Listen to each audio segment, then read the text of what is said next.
হারামজাদা, আমার 10 লাখ টাকা লোকসান করে দিলি। বাবা, আপনার সাহস কি করে হলো? আপনি আমার হাজবেন্ডের গায়ে হাত তুলছেন? ওকে জিজ্ঞাসা করো কি করেছে। আমার 10 লাখ টাকা কারবাতে নষ্ট করেছে। হ্যাঁ তো কি হয়েছে? বাড়ির একমাত্র ছেলে ও, আর এই সবকিছু না ওরই। তো ওর 10 লাখ টাকা ও নষ্ট করেছে, তাতে আপনার কি হয়েছে? বৌমা, তুমি তোমার শ্বশুর মশাইয়ের সঙ্গে কিভাবে কথা বলছো? হ্যাঁ তো আপনি নিজেই দেখুন না, এত বড় ছেলের গায়ে উনি হাত তুলছে, আপনি কিছু বলছেন না, দাঁড়িয়ে দাঁড়িয়ে দেখছেন। ও যদি আবার ভুল করে না, ওকে আবার মারবো আমি। হাত তো তুলবই।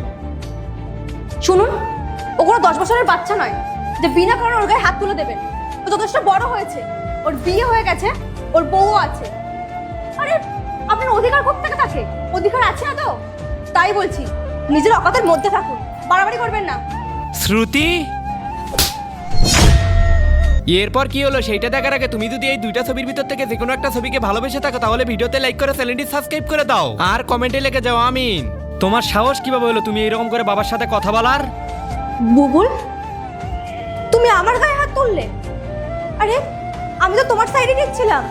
আরে এসব কি হচ্ছে? আমি তো কিছুই বুঝতে পারছি না। বাবা, আই এম রিয়েলি সরি।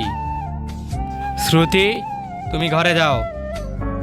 যা ইচ্ছা তাই করো। বাবা মা, আমি সব লস রিকভার করে দিব, আমাকে জাস্ট একটু সময় দাও। আমি বলছি তো আমি সব কিছু ঠিক করে দিব। লস রিকভার তো করে দিবি, কিন্তু আগে তো নিজের বউকে সামলা, ওকে ভালো করে বোঝা। ও দেখলি তো কেমন উঁচু করে কথা বলছিল আমার সাথে। হ্যাঁ রে বাবাই, তোর বাবা তো ঠিকই বলেছে। বৌমাকে তুই বোঝা বড়দের সঙ্গে কিভাবে কথা বলতে হয়। আচ্ছা ঠিক আছে, আমি ওর সাথে গিয়ে কথা বলছি। ঠিক আছে, যা। তোমার সাহস কিভাবে হলো তুমি এইরকম করে বাবার সাথে কথা বলার? আমি ভুলটা কথা করেছিলাম, আমার কিসের দোষ ছিল? আমি তোমার হয়ে কথা বলেছি, তোমার সাইডে নিয়েছিলাম। কে বলেছিল আমার সাইডে নিতে? আরে সে আমার বাবা, আমি ভুল করলে সে আমাকে মারবে, এটা তার অধিকার। আজকে তুমি তাদের অধিকার নিয়ে কথা বলছো, এখন তুমি শেখাবে যে আমার বাবার অকাদ আর না অকাদ। আরে কি বলতে চাইছো? নেক্সট পার্ট চাইলে কমেন্ট করো।